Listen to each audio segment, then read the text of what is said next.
Good morning, guys.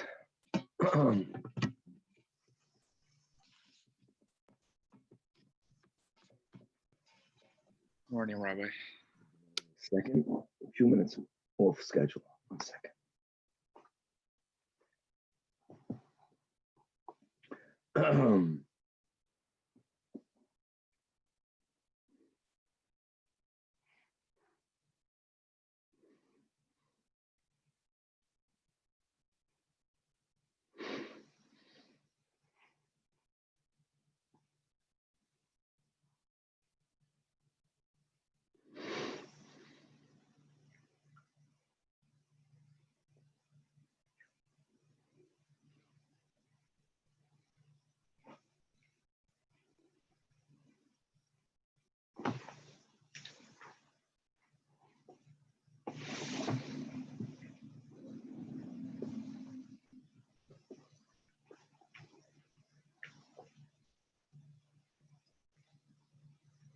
Okay.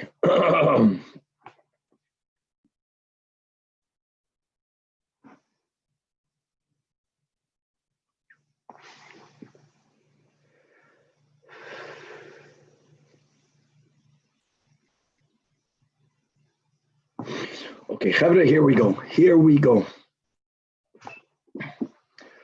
With the help of Hashem, we are learning ERUVIN Daf Chav Hey.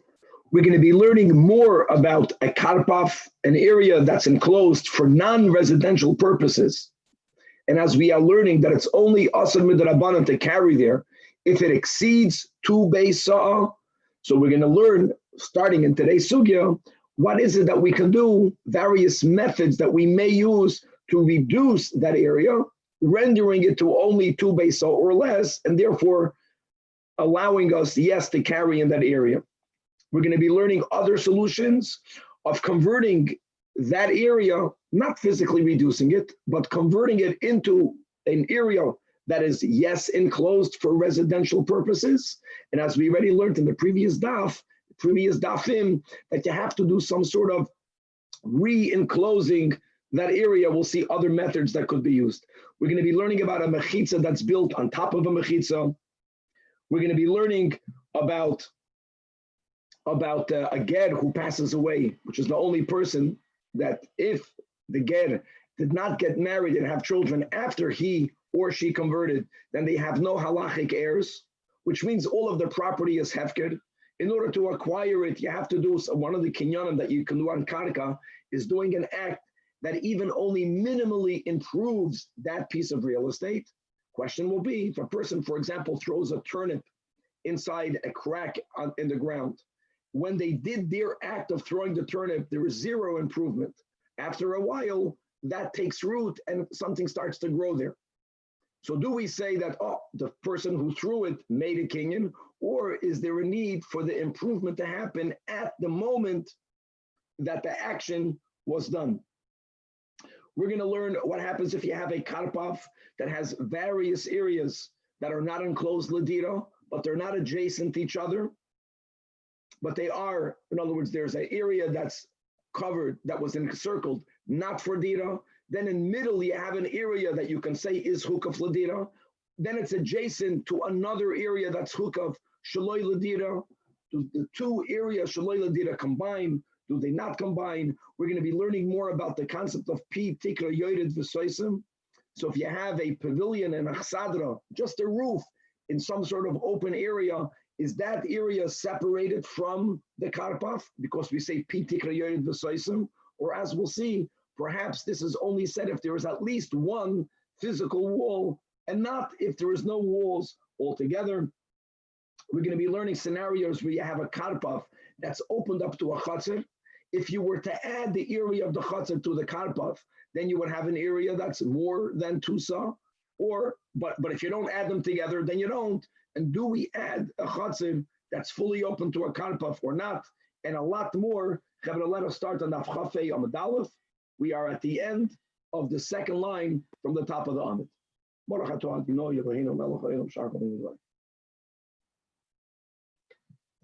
Okay. The beauty about the sugyas is that we basically learned all the principles, and now we're going to be having various scenarios, which offers us an opportunity to put the klalim together, as we will see. Says the Gemara, Karpav, Yoiser, Mibeis Osayim.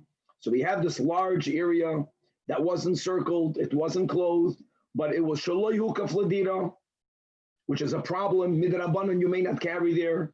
And your solution, not like we just learned in the previous sugya, which is to re-enclose it, Ladira. No, you simply want to diminish the size of the area. You want to reduce the size. So says the Gemara that mi'atoi be'ilanoi, simply by planting trees over there, and now you don't have a opened more than 2 sa because the trees take up that much space. Says the Gemara, loy have a miut. This is not considered a proper reduction. As we learned on that Chav Gimel Lamed Beis, that trees become part of the karpav. This is for good or for bad. But the Mela, they cannot reduce the area. However, what will reduce the area? That bonaboy amoid gavoya asara. If you build a pillar, not a tree, and the pillar has chashava dimensions, which means it's at least 10 tvachim tall. The width of the pillar is at least v'rachav dalid. It's arba'ah with a hey tvachim. It's 4 by 4. So here we say have a miut. All right. Don't forget that this pillar doesn't serve for no practical purposes any part of the karpav, so it's not part of the karpav. So therefore, it's a valid reduction. Now says the Gemara, if pachas mi gimel, if the width of this pillar is less than 3, then for sure lo have a miut. And why is that? Even though the pillar is not serving the karpav, so it's considered separated. But since it's not wide, 3 by 3, it's considered mamish insignificant, regardless its height, and therefore it cannot reduce. Migimel ba'adalid. Now we learned before dalid for sure is a miut. If it's between 3 and less than 4, 3 including 3 up until 4, machlokes. Rabbi says have a miut, and Rabbi says lo have a miut. And now the Gemara explains. Rabbi says have a miut. Why? Because since the hanafik lemitoidas lavud, by the fact that it's 3 tvachim, the concept of lavud already indicates that anything that's lavud, that's less than 3, is completely insignificant, right? If there's an opening, it's viewed as if it's closed. If something is adjacent to the floor, it's considered touching the floor. It doesn't count. If it's 3, it does count. Rava says, lo have a miyeh, because he has a rule, even though they have a makim dalid, therefore loy chashiv, and if it's not chashiv, it cannot be used to reduce that area of the karp. Right. Another case. So here, here, going back to what we learned in the last daf, you want to redesignate the area into a residential area, into a halachic residential area, and only mental designation, even if you actually use it for, is not enough. As we learned, you have to remake some of the walls, so you are building a new wall. Now, what happens if this new wall that you are adding, bekavana, to change its designation, so you are re-enclosing the area, and that works. But if that is far away from the original wall for, again, above 4 tfachim, so therefore this wall is a chashuv wall by itself, it's effective. And again, we're speaking that even after you put up this new wall, it's still more than Beis Osayim. We're speaking about someone who this wall was done to change the purpose for this area, and therefore, as we paskin, not like Rabbi Yehuda ben Bava, that if it's an area that's hukaf ledira, it can be more than 2 beisa. If this new wall is so close to the old wall that there is less than 3 tfachim space in between them, here again the concept is it's not considered a new wall, and loy hoyel, it was not effective at all. The gimel va'adalid, here we have again the machlokes between Rabba and Rabba. Rabba says hoyel, as we had before by the pillar, and Rabba says einoi moyel.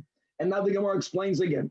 Rabba says hoyel, since the nafik lemitoidas lavud, so that is enough to make this new wall considered a new wall. And since you build a new wall with the intent of now, this entire area will be ladira, and making a wall allows you to change the status, so you effectively did so. Rabbi says, true, it's not about lavud, But since there isn't a full 4 tvachim between your new one and the original one, so therefore the new wall is not chashiv. You didn't do anything new. The area was encircled, was enclosed, and now it's weiter enclosed. It's a little bit smaller. Who cares? It's not significant enough.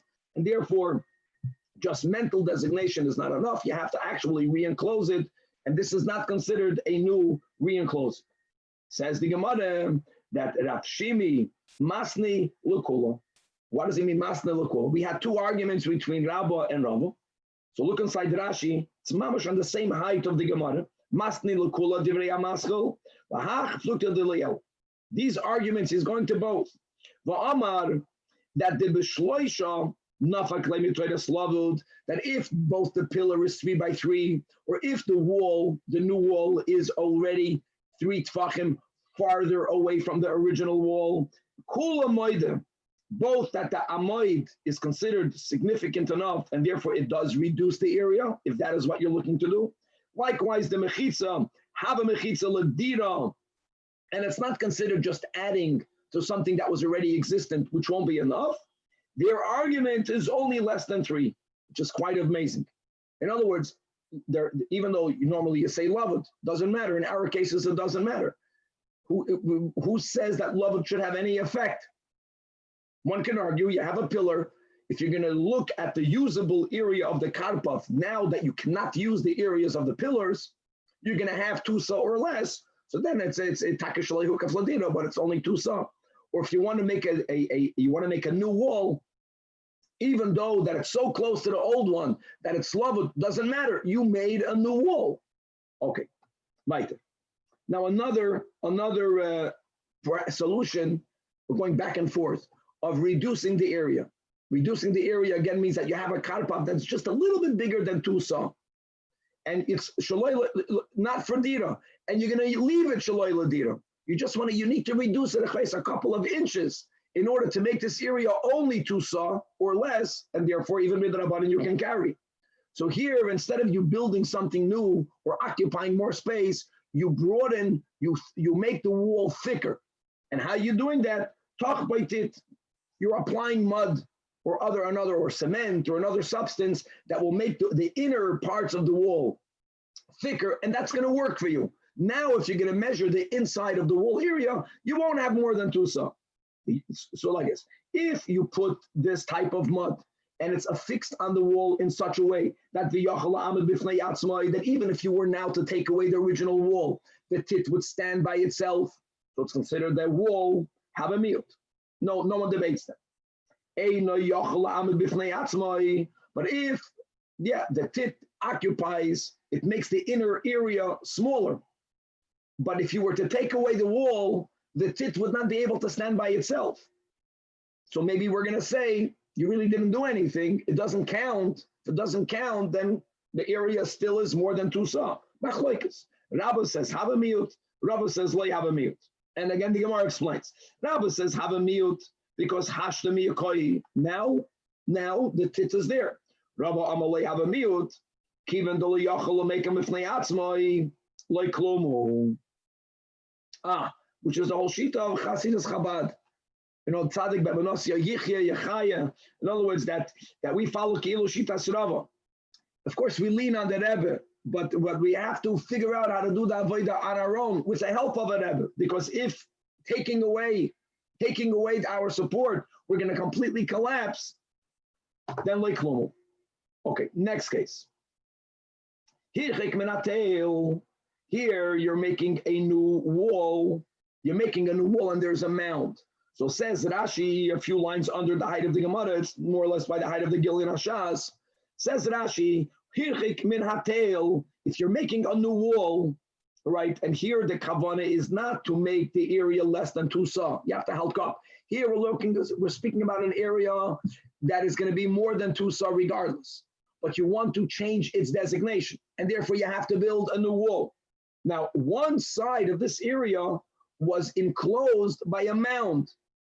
And now, Hirchik minatel shavek karpav, says Rashi, Yesh minatal adam mechitza yois mebesosaim harbe, v'asa mechitza ladira eitzelatel berochuk dalat tvachim va'adayin yesh yois mebesosaim. Okay? So again, this case is that it's not you're making it smaller, but you're not bringing it down to 2 sa or less. But again, you're making a new wall. So here again, if the new wall now at the tail means that this one side of this area was halachically enclosed, not by a physical mechitza, but it was enclosed by a mount. And here you built a wall. So if the wall is far 4 tvachim or more, as we learned above, if it's less than 3 tvachim, so here the question is, one actually says that even though it's that close to the mount, in our case it's still okay. Wow, we'll see why. Rashi already says this will follow the shita that we spoke about in the last year, that if you build a mechitza on top of a pre-existing mechitza, I mean, we said in the last year that it's not called a mechitza. You're just adding, but you're not making something new. He holds otherwise. And now the Gemara says the stayim that Abchiz is the one that says oil. Why is that? Because the Itmer we learned if you build a mechitza on top of a mechitza. Amar Abchiz b'Shabbos hoyel. B'Shabbos hoyel means regarding the din of a karpaf. And when you want to re-enclose the area l'shem dira, so you have to make a new wall, and you didn't make a new wall, you built a mechitza on top of a pre-existing mechitza. Rab Chizda says that's called making a new wall. However, even Rab Chizda's moida that b'nichsei hager loikana. The nichsei hager is someone who converted, who had no children after their conversion. Even though every human being has biological relatives, no one falls off a tree. Halachically, a get is kekatan shenoi ladami. So if a get passes away and not having any children after his conversion, he has no heirs, and therefore all of his property becomes automatically hefker. To acquire hefker, one of the kinyanim you make on karka is improving it only a little. One type of improvement means building a fence, building a wall.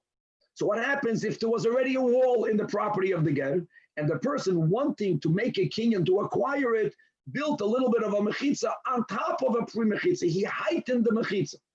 So even Abchizda, who holds that a mechitza al gaba mechitza is effective regarding re-enclosing an area and allowing us to say, now it's hukav l'shem dira, will hold that by a get it's not considered effective. And Abshesh is the one that says that after Shabbos nami lo hoyel.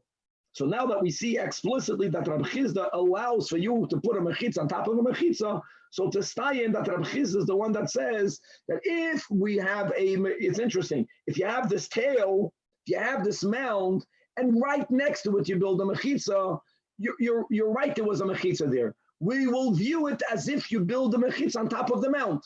It's within 3. So it's on top of the mount, so gesund to 8. So if you build a mechitza on top of a mechitza, Rabbi Chizda holds it's effective. For this Rabbi, yes.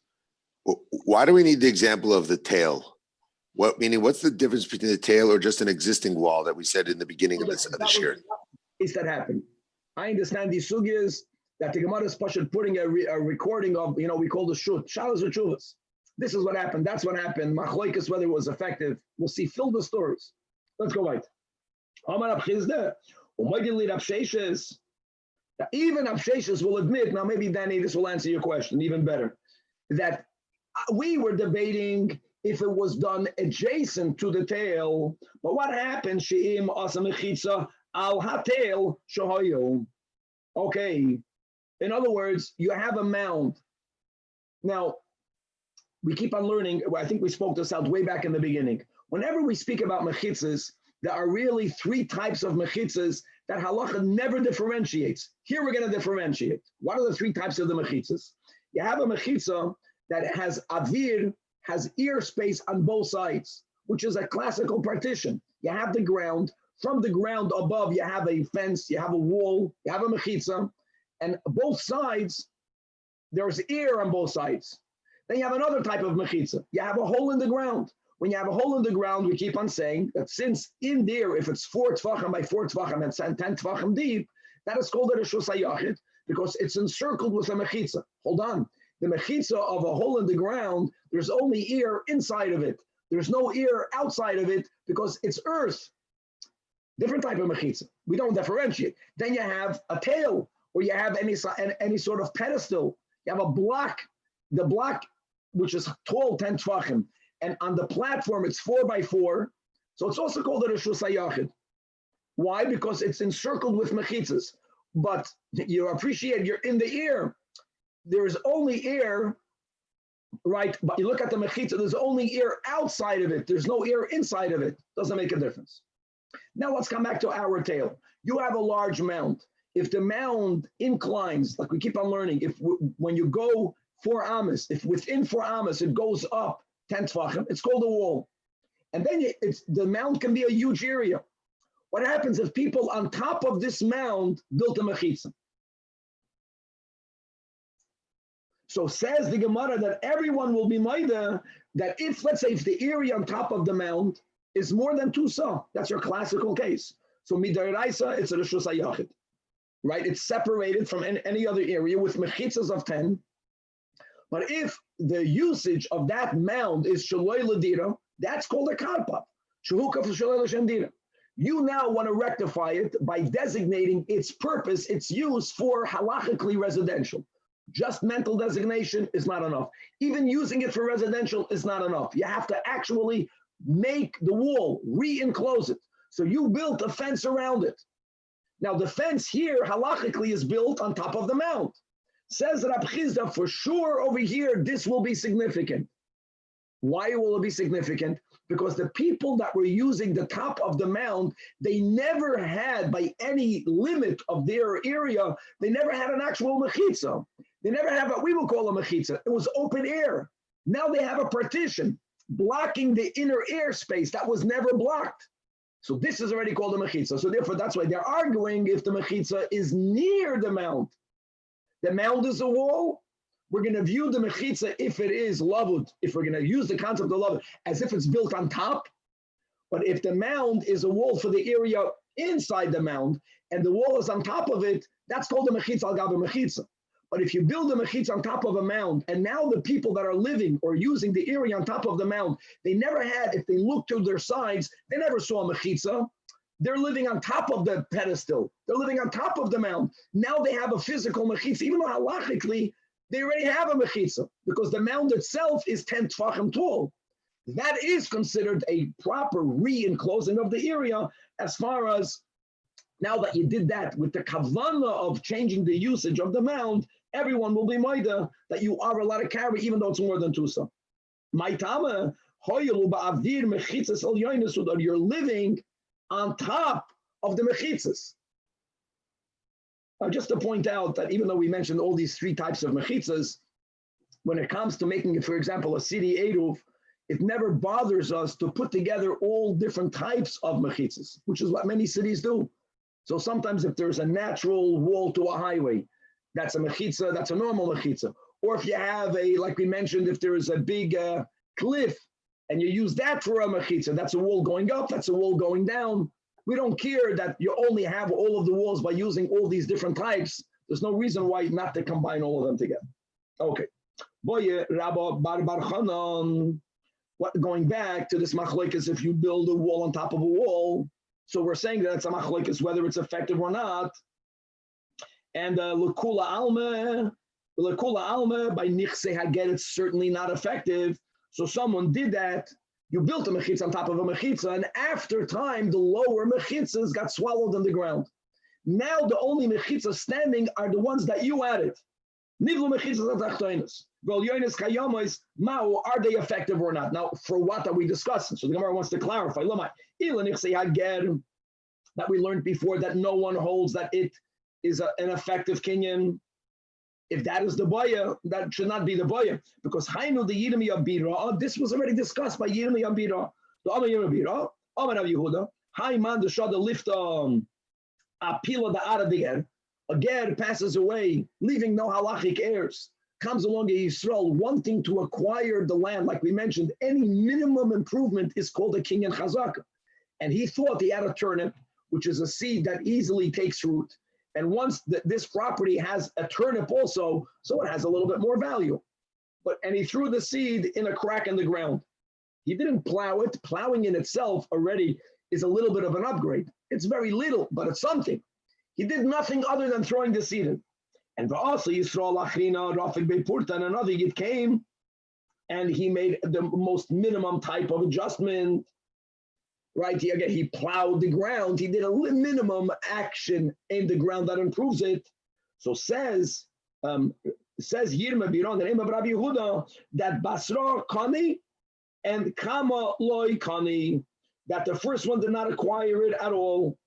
And why is that? Maitama, because Be'idna, the Shada, when he threw the turnip in there, like a Shavach, there was no improvement at all.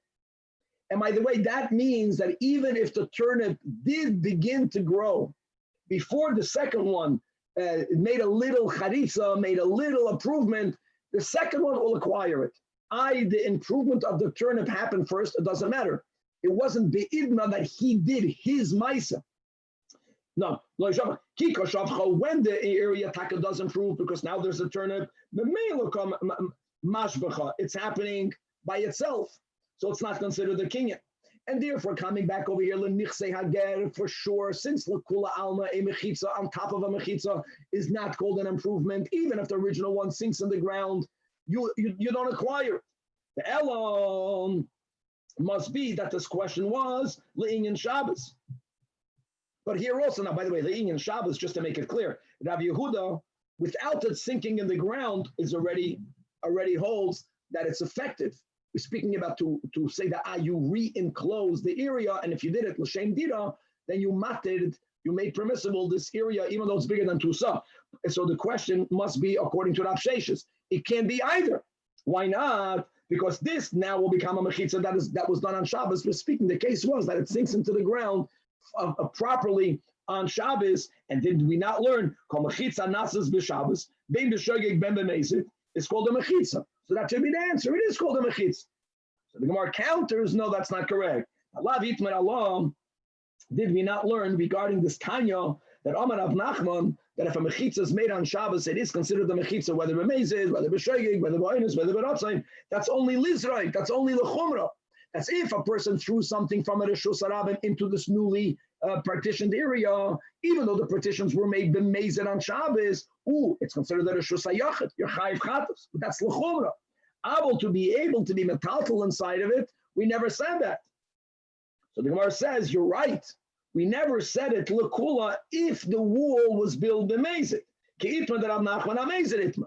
But here, you did nothing wrong. The mechitza, al-gaba mechitza, was not built on Shabbos. So therefore, when it comes to Rav Shesh's shita, which is what we paskin like, that a mechitza on top of a mechitza is not effective, here we have a boya le'inyan Shabbos, whether if the original wall sunk into the ground, perhaps now that you have only the new mechitza that was done l'shem dira, maybe this should be able to change the designation of the area. Says the Gemara story.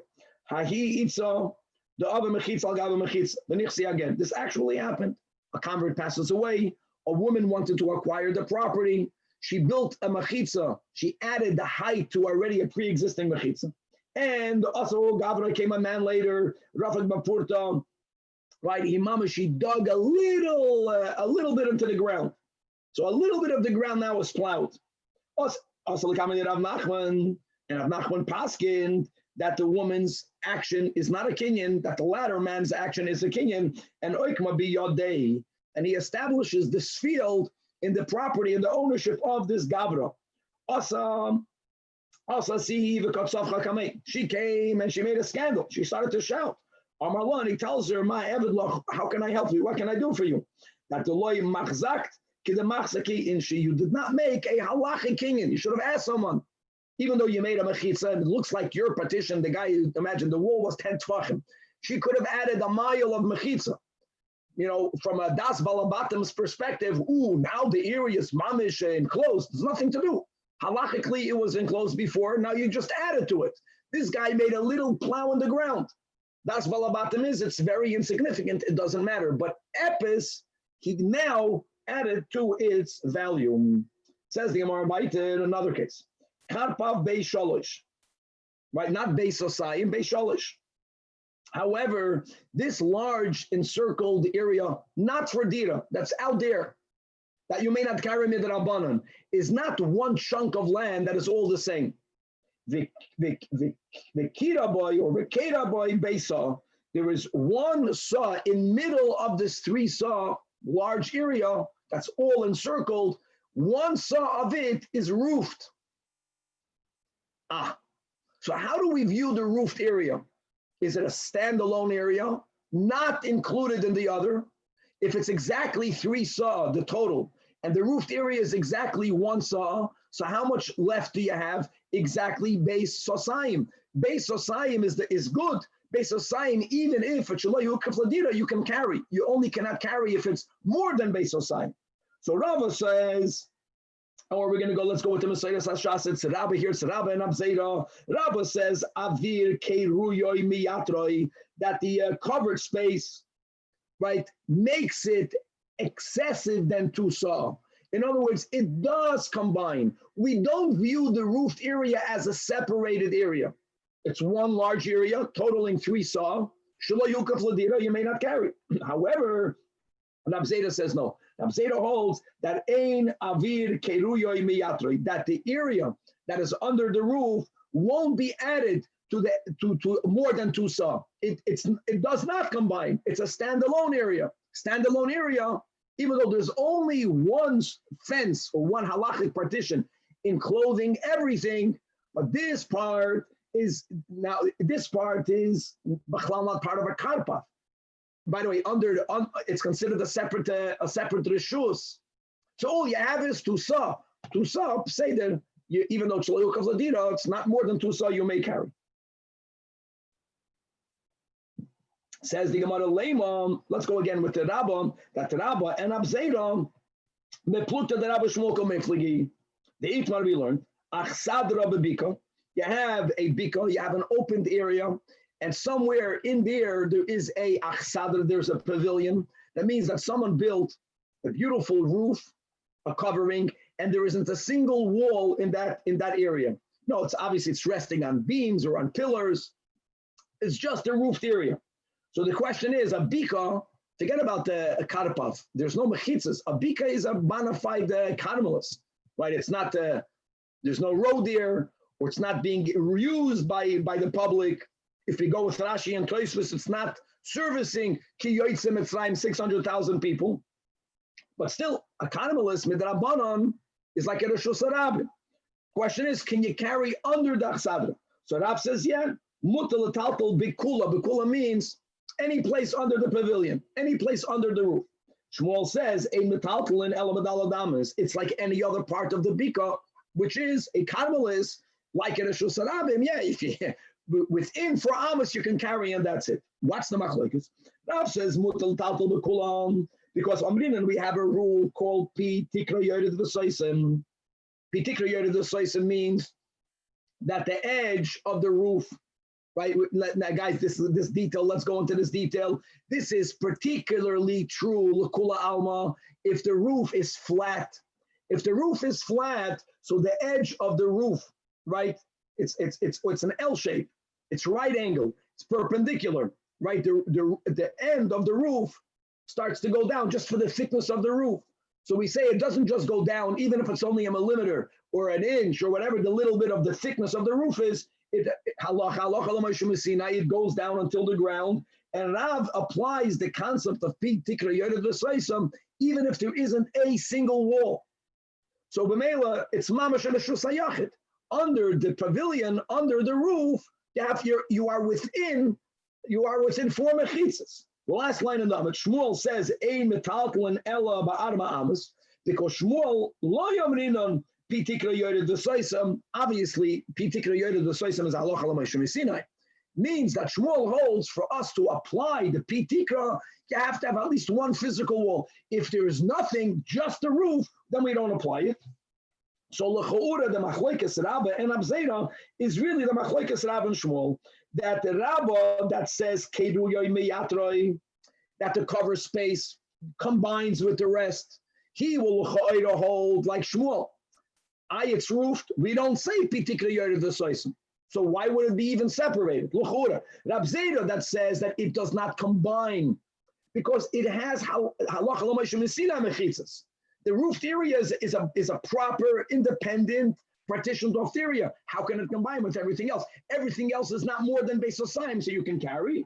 Turning to the Chafei on the base, says the Gemara that I disagree with this comparison because I will argue if the case that they were discussing would have been like the case of Rav and Shmuel, which was an achsadra, that's the way they made it, was always a flat roof, then hachinami, perhaps we're saying everyone will be moide with shitas Rav, not like the Chamor Shmuel, which is that we always apply pitikra yored v'soisem, and in the case of a karpav, the area under the roof will not be included in the rest of the karpav area because it's halachically completely partitioned off. The case that they were debating was that the roof, of the ki zila, it was made like a hut. Huts have slanted roofs, and when it comes to slanted roofs, here is where we have a debate whether we apply P tikra yored v'soisem or not. And it makes so much sense because what's the pshat P tikra yored v'soisem? The edge of the roof, if the roof is flat, like we mentioned, so the roof is aligned like the earth is, like the ground is. But the edge of the roof, when you start to go down, just the thickness of the roof, so it's right angled. It's 90 degrees angled. And if you say, let's apply pitikra yored v'soisem, so just continue with that all the way down to the ground. You have yourself a straight wall. A straight wall is how people build straight walls. The moment the roof is slanted, so if you're going to say pitikra yored v'soisem, let me say you're going to give continuity to the right angle of the roof. No one builds a mechitza that way. So therefore, there's a tzad to say, which is what the Rabbi is saying, is that we cannot say pitikra yored v'soisem. Because who builds a partition that's completely slanted? If you would build a physical wall, it would collapse. You don't build a wall that way. And that is why he says that the area under the slanted roof is not separated from the karpav because it's takanat. Just because it's roof, just the roof doesn't change anything. There are no halachic mechitzas. It's part of the rest. And therefore, it sum totals to more than 2 sa, which is why you can't carry. Okay. Now, Omar Rav Zaydon, says Rav Zaydon, after he had a machlokes him and Rabbi, Umaydina, I agree, what's he before was lenient. He considered the area under the roof, even though it's slanted, as a standalone area, not combining, therefore not having the entire, you don't have more than 2 sa. But the karpav shenifratz b'maloya l'chatzer. So if you have a picture, guys, you have a karpav area, and we're going to soon clarify how large was the karpav area. And originally, it was completely sectioned off from a adjacent chatzer. So originally, if you're looking at a picture, there was a wall that separated those areas. Now this wall collapses, and I know that Rav Zaydon did not speak about one area being narrower or wider than the other, but let's begin in a scenario where the area of the chatzir is wider than the area of the karpav. So again, this is an opportunity to do a great chazar of many rules we learned above. How is that negeya? It's hugely negeya. Because when it comes to a chatzir, even though we said just a lechi in one side doesn't effectively close off that side, unlike a mavui, but here you have both sides a lechi, here you have pieces of wall. If you have a picture, again, if the chatzir is wider than the karpav, you can put the picture back up. It's helpful to look at the picture, Daniel. So what happens is that if you're standing inside the chatzir, as far as you are concerned, you still have 4 complete walls. Good. If you're standing in the karpav, from the perspective of the karpav, again, if the chatzir's area is wider, then that side that's called the nifratz b'maloyoi. Now, I'm not saying the mokayim ha'asrulay. We're not there yet, but it's fully open to the chatzir. So let's read it inside. Again, Amar Abzei, the 3rd line from the top. Umaydina, I will agree to Rabbi that the karpav shenizoloi l'chatzir. Now it becomes asr. Now the question is why? Is it because now you have more than 2 sa? L'chayr, it sounds like without the chatzir, it's only 2 sa or less. But now that wall breached, Now that this wall reached, and from the Karpav's perspective, there is no wall at all separating the Karpav and the Chatzir. So l'chayra, it sounds like he's saying we add the space of the Chatzir to the space of the Karpav. Maitama hoyel va'avir Chatzir miyatroi, the space of the Chatzir combines now with the Karpav, and now the Karpav is more than 2 sa. And any area that's more than 2 sa, you may not carry in the Karpav. That is what it sounds like Rav Zajac is saying, that we are connecting the Chatzir to the Karpav. If there is an area in the Karpav that's roofed, here he says it doesn't combine. He always applies Pitikra Yored Zosoisim, but here there's no walls. So now that you have this larger area, you have beyond the accepted space. If this is what Rav Zajac meant, I don't understand. When you have a Karpav, I get it. A Karpav is an area shelo yukaf ladira. So if it exceeds 2 sa, you can't carry. You can't carry. And if one Karpav, which is less than 2 sa, opens up to another Karpav that's also less than 2 sa, but now together it's more, now you aser, now it's a Karpav, that's shehukaf shelo ladira. I get that.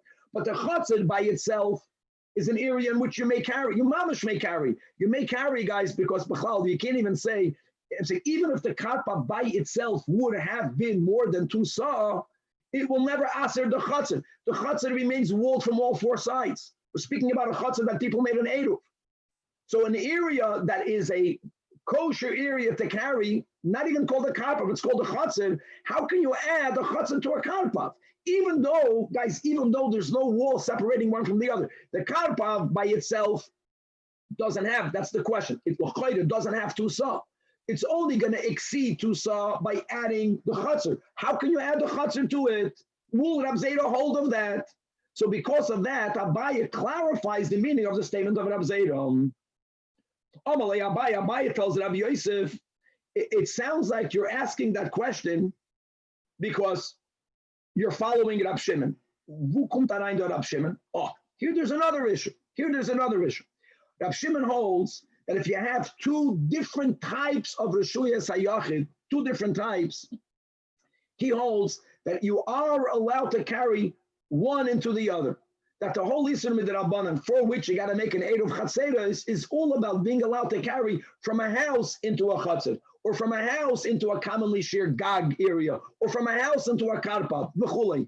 But from a Chatzir to a Karpav, or from a Karpav to a Gag, and all different types of non-house Reshuyas Hayachid, Rab Shimon holds you could carry. So the Abaye is clarifying that it sounds like Rabbi Yosef is challenged only because he's following Rab Shimon. Why is that important? Because without Rab Shimon, l'chu'ura, Rab Zaid's statement makes a lot of sense. Rab Zaid's statement will be that since l'Rabbanan, you're not allowed to carry from a Karpav to a Chatzir because there's no eruv made between them. There used to be a separating wall. Now the wall fell down. So if you cannot carry from one area into the other, remember that halacha? That this allows you to carry in each area by itself. So that would be why you can't carry. It would make sense. The only reason why he's asking the question is because evidently he follows Rab Shimon. So that issue you don't have, because with Rab Shimon, you are allowed to carry from a Karpav to a Chatzir. Still, says Abaye, even with Rab Shimon, why are you challenging Rab Zajac? The reason why Rab Zajac is saying you may not carry inside the Karpav, it must be in the case, if you have another picture, look, take a look at the picture. Guys, when the wall was up, the area of the Karpav was exactly 2 sa. Now the wall fell down. Now, if you have a picture, it's easy. If you don't have a picture, it's also relatively easy. We keep on saying that the Chatzir has 4 walls halachically. Why? Because when you're standing inside the Chatzir is wider than the Karpav. It breached in a way that on both sides of the breach in the Chatzir, there is a piece of the wall. So halachically, you make I don't like using the word an imagination wall because it's a halachic wall, but you make a Torah wall, not a substantial, a ruchniistic wall, connecting what? Connecting the inner part of the wall to the inner part of the wall. If you're standing in the Chatzir, the wall, look at the wall that you're seeing, not the other side of the wall, the inner side of the wall. And it is the inner of the right and the inner of the left that is considered connected, which means that if the wall was whatever it was 1 amma thick. If the wall was a half a amma thick, you know what? If the wall was a tefach and a half thick, I don't care. If the area of the karpav was exactly 2 saw, now the area upon which the wall used to stand is empty. Where do you connect it to?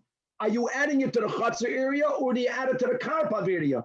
Obviously, you add it to the karpav area. Why don't you add it to the chutzner area? Because, like I mentioned, the chutzner has a halachic wall. What's the halachic wall? That you give a hemshech, you connect the right to the left.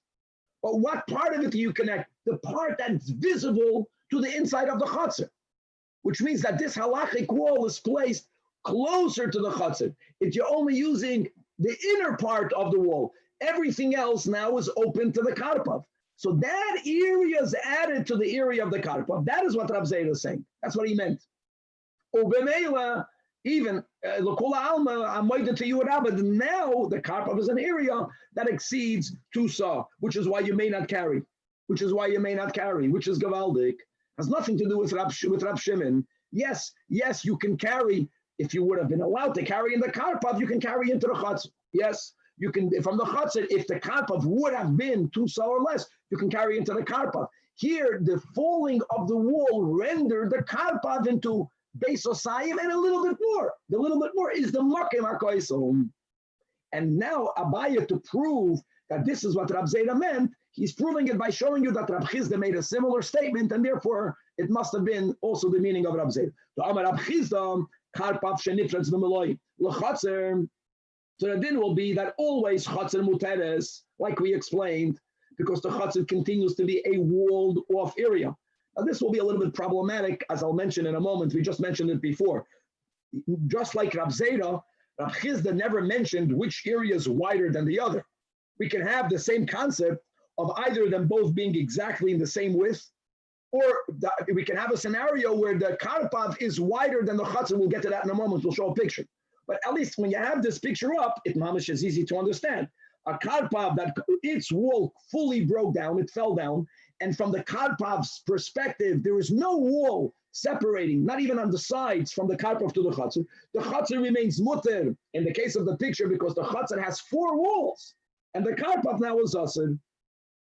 And again, chutzner maitamo. Oh, sorry. And why is the karpav asr again? Why would it be asr? Why would it be us? Especially if you're following Rab Shimon, it should be mutter. So what if it's open to the chutzner? Chutzner is an area hamutter. It must be. Rab Chizda also meant that.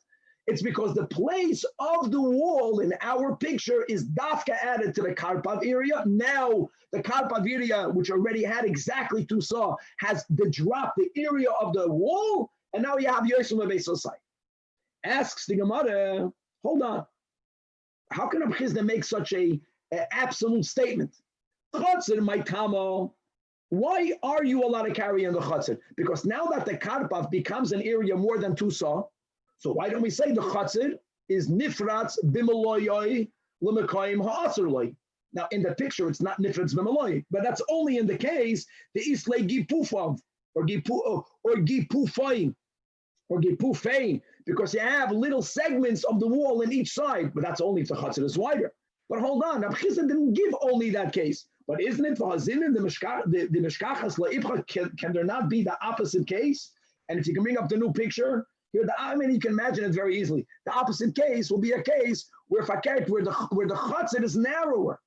If the chutzner is narrower, then the wall can fall down. If the wall falls down, punt fakert, the karpav is fully enclosed. The karpav is fully enclosed. The chutzner is nifratz b'meloyoi. In a case where you may not carry in the karpav, that should automatically asr the chutzner, because now the chutzner is nifratz b'meloyoi l'mekayim ha'asr loy. Ela mishum, it must be the amrin on ze avir mechitzos miyatroi, that in the case of in the case that we had before, where the chutzner was wider, so now we use the space of the wall to add it to the karpav avir mechitzos miyatroi, and it made the area of the karpav exceed the tusa, which is why it's usher. But vizeh, in the case that we have the picture up on the screen, where the chatzir is narrower, guys, we're learning about a case where the karpav is exactly tusa. Okay, now let's use the same exact logic. This is great. The wall falls down. Do you add the area of the wall to the karpav or to the chatzir? Let's use the same logic. What are we saying? We're saying that any area that has two gipufe, it has two segments to the sides, which is the case now of the karpav, from the karpav's perspective. So halachically, we draw a wall from one edge, from one end to the other end. We complete that wall that fell down. Are you completing it in the inner part or in the outer part? In the inner part again, because what walls are you seeing when you're in the karpav? The walls that are the closest to the karpav. You're not seeing the other side of the wall. So when you are mamshich that wall, you are continuing the wall the closest to the karpav. So no extra area was added to the karpav. It's beautiful. Yes, more area was added to the chatzir. You should know that by a chatzir, there is never a rule of tusa. That means that's a whole din. Any area that's hukaf ledira, like a chatzir, even if it was originally hukafed exactly tusa, now that we are adding the wall area in this new picture where the chatzir is narrower to the area of the chatzir, gesund eight. So now the chatzir has more than tusa. Who cares? It doesn't affect anything. It doesn't affect anything. So the chatzir always remains permitted. Now we have to make a point. All of this, my friends, is only l'shitas Rab Shimon, because there's another issue. The other issue is that now that you have two different types of Rishuas HaYachid open one to the other, at least the chatzir is open to the karpav. If not for Rab Shimon, you would not be allowed to carry from the chatzir into the karpav. And there's another rule. By the chatzir, it's nifratz b'meloyoi l'mekoim ha'asur loi. If you can't carry from the chatzir to the karpav, you may not carry in the chatzir itself. Ein chanami. So all of this absolute statement is following Rab Shimon. But Rab Shimon, it's beautiful. Rab Chizda's statement is always correct. Because mimanavshach, like we said, the karpav, by the way, in the picture case, you will be allowed to carry in the karpav also. The karpav did not become more than two saw. But when he stated that the chatzir is an area in which you always may carry, it's an absolute statement. It doesn't make a difference whether the chatzir is wider, whether the chatzir is narrower, because even in the case where the chatzir is narrower, like in the case of the picture on the screen, again, the extra area of the wall is added to the chatzir. I don't care.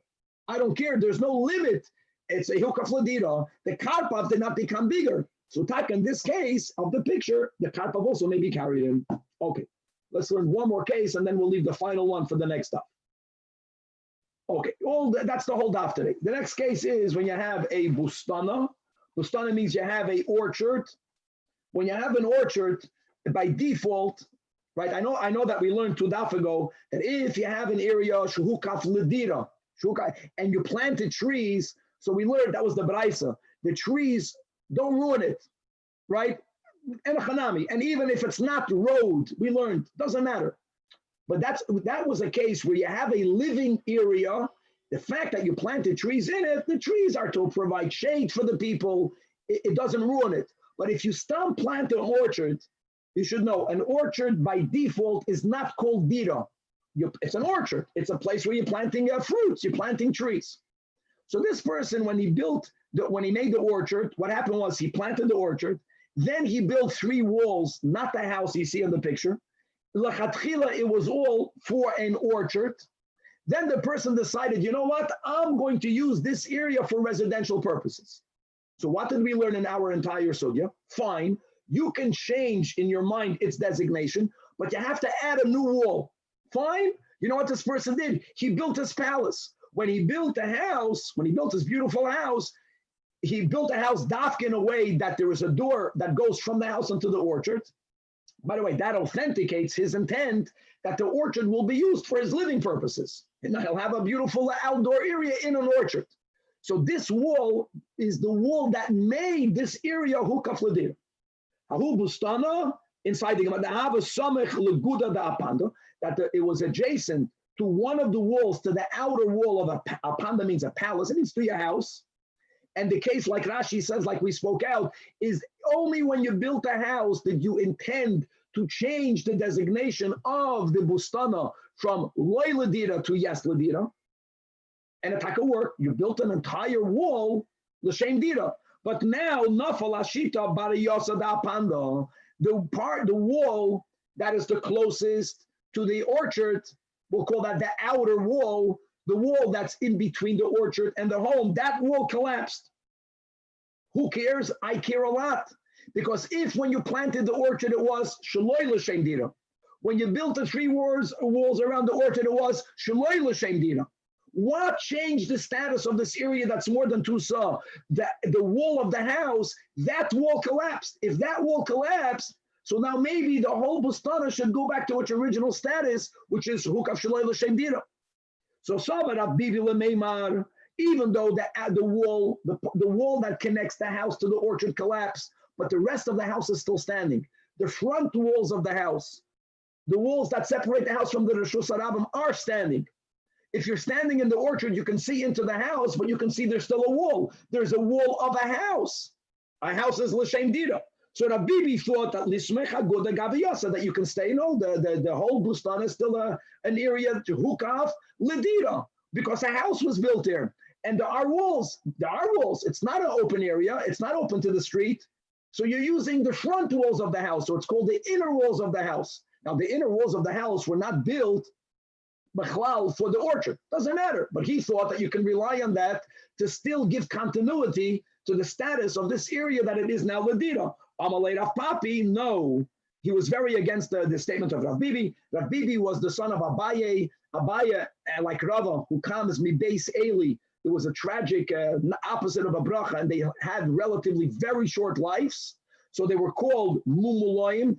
Mimuloi means someone who's very short, but it means someone who lives very short. He says, Mishum da'asim Mimuloi, since you come from a truncated, from a sadly short-lived family, Amritu Mila Muliyasa, you're saying statements that are short-lived, that are not thought out. And no, you cannot rely on the inner walls. I know that the walls, the whole house was built l'shem house. Doesn't matter. The inner wall, or if you look at the picture, the wall that's touching the house and the Reshus Harabim in front, that wall was not built at all for the orchard. That was a wall built only for the house. It was not built for the orchard. And therefore, since the wall that was built adjacent to the orchard, which is the wall that changed its status, that wall collapsed. When the wall collapses, that area reverts back to its original designation of Shaloi L'Shem Dira, and you may not carry in this orchard unless you build a new wall or unless you reduce the area of a chulei. God willing, to be continued. Good? Rabbi, question for you. Yes. Is the whole issue here in these cases of the wall falling down, is it because that then causes the karpaf to be more than 2 beisah? Is that what's going on? Always more than 2 saw in the last case. The karpaf was always more than 2 beisah, but that wall was the wall that you used to change its designation, l'shem dira. And you don't say that once it's changed l'shem dira, then if the wall disappears, that's it. It stays the way it is. And you don't say that. That's the story. I'm coming right back. That's exactly the message. All right.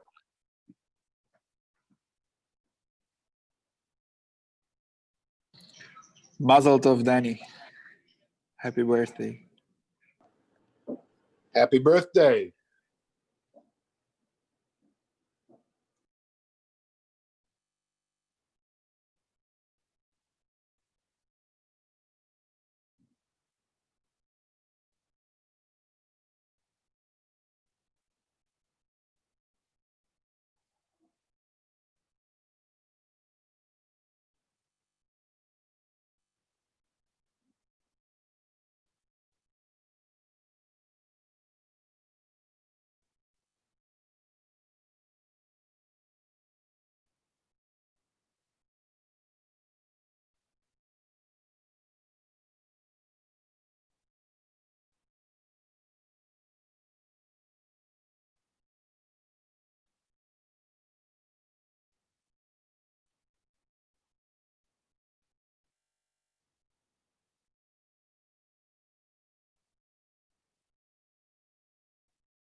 Right.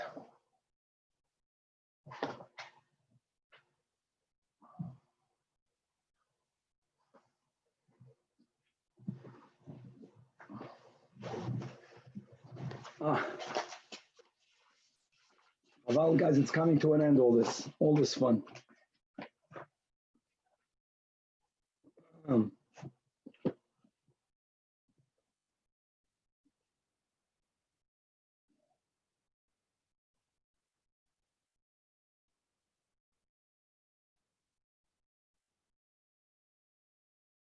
Okay, all right.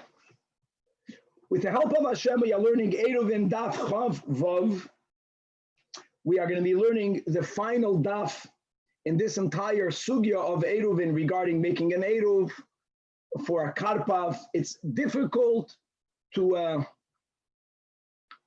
not to appreciate the relevance of all these sugyas. I mean, whether a person is going to be relying on a city Eruv to appreciate what needs to go into a city Eruv, or that which we all rely on, which will be an Eruv around the camp or around the bungalow colony, just to appreciate everything that we're learning. Chavra, 2 sa is 5,000 square amas. Right? Let's say that an amma is 1.5 feet or 1.8 or 1.9. Do you know that there are many properties on the other side of east of La Cienega, that the property is about 8,000 square feet, that the property itself is bigger than 2 sa? Just to get that and appreciate the area. And whenever you have an area, even if it is partitioned, if it's shaloi l'shem dira, which is very common, especially in a bungalow colony, there are many times that you have a woods area. How careful you have to be never to include it in the Eruv. Because even if it's hukaf, if that area is not l'shem dira, not only is that area not going to be allowed to carry in, but like we learned before, once you have a minority of the total area, a minority is even only a minority. If it's more than 2 sa is chashuv. The other, you cannot carry from the other inside the Eruv, inside, let's say, the forest, because it's nifratz b'maloi l'makoim ha'asrloi. Since you can carry from there into the woods area, you may not carry anywhere. To appreciate all this, and we're gonna have many scenarios. Like we'll have a story right now. We'll begin the daf by learning about the minig of fancy, wealthy people, Rashi says, to build in areas that was hukaf shaloi l'shem dira. People had homes, and they had imagined that you buy 2 houses east of La Cienega. So one is your house where you live in, and you have your tennis court, but then you have an adjacent area, and that is designated for just planting vegetables, for example. That's called a karpav. That's shaloi hukaf l'dira. And inside that area, the wealthy people sometimes would build a big tree that provides a lot of shade. And then for their own tznius, for them to be able to take off the outer clothing, for people not to steal it, for people not to see them, they would build a little fenced-in area known as a arbor around the tree. I'll show you a picture in a moment. This is an area called a abivarnika. So we're going to learn about the story of the abivarnika that was on the property of the Reish Galusa. And we'll explain in a moment why there was a halachic challenge for one to be allowed to carry from the house, from the wealthy house, into this karpav shaloi hukaf l'dira. And there was a solution that was made. Then Rava challenged the solution, holding no solution was even needed. There was a Rava's attitude. There's going to be 3 kashas against what Rava did, indeed, and there'll be no answers for it. We will learn in Daf Chavav. We're going to go back to the Mishnah. I think the Mishnah in Daf Chav Gimel, regarding the final part of that Mishnah, that Amar Rabbi Eloi Shamaiti mi Rabbi Eliezer, 3 things. So we're going to chazer the 3 things that was said b'shem Rabbi Eliezer. We're going to be learning the concept of a Talmud Chacham Shechala. Sometimes the solution is, or the goal is, the ideal is, Moishiven Yeshiva al Pischai. And that will bring about potentially a refuah that otherwise would not have been there. There's going to be a counter to that sometimes if someone is ill, making a yeshiva right nearby him or her will actually incite the satan and it will make things worse. We'll see more about that when we learn. We're going to go over the concept of bittul reshus properly for the first time. There's this small daf, so there's enough time to learn this properly. Bittul reshus means that if someone if someone was part of a condominium and everyone else made an eruv chatzeris other than one, his ownership in the common area will ruin it for all. So there's a din that on Shabbos he's allowed to be mevatel his ownership in the chatzir to everyone else. Everyone else now is combined through the eruv, and that's no issue that everyone else is allowed to carry from their homes into the common area or from the common area into their homes. Question will be, what about this person himself? He may not carry, we learned in the Mishnah, from his house to the outer area. But can other people carry from his home to the outer area?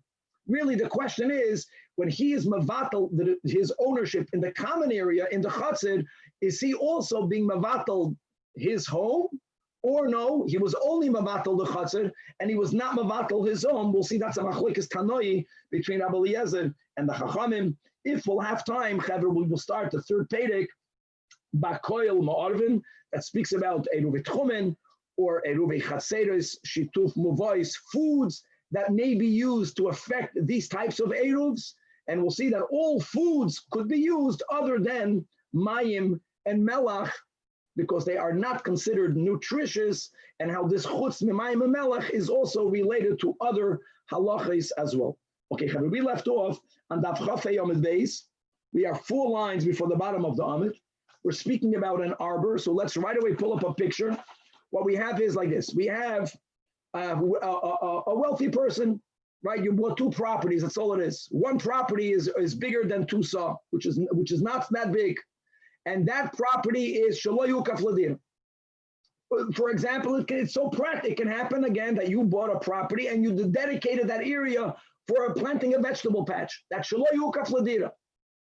Now, you decided to build in middle, and when you made the mechitzas around that area, it was made for a karpaf shelo yukaf ladir. And as we have been learning in our sugyas, even if you mentally change the designation, you say, no, I'm going to use this area for dira, it's not enough. You have to make new mechitzas. Now, hold on. In middle of this area, a person planted a fancy tree, and they built this fence that's called a abivarnika fence. In English, it's called an arbor. It's a little fence. It's a flimsy fence. It's not really made to be there for a long time. It's simply the reason why people planted that tree is they want to go there to relax from the hot sun. There was no central air. There wasn't even a window air conditioning. So they went under the tree. When they're sitting under the tree, they want to feel that they're not open to every place else. It's like for tznius. So it's like a flimsy little inner arbor that's built around the tree. That is in order for you to enjoy the shade. So there's no doubt that within this arbor, that area is chukaf ladira. Question is, do we say that since you now build this inner arbor, does it have the koyach to change the designation of the entire area? The case is that you yourself are planning to use this entire area lidira, but just your intention is not enough. You gotta re-enclose it. So everything we learned in the previous dafim is that you are re-enclosing some of the outer mechitzas. Like we learned, you make a breach more than 10, and then you close the breach. Even not entirely, you just bring it back to 10. But that's the outer mechitzah. Here, they re-enclosed, they made an arbor. The arbor is only in there. So let's read inside the story. Says the Gemara.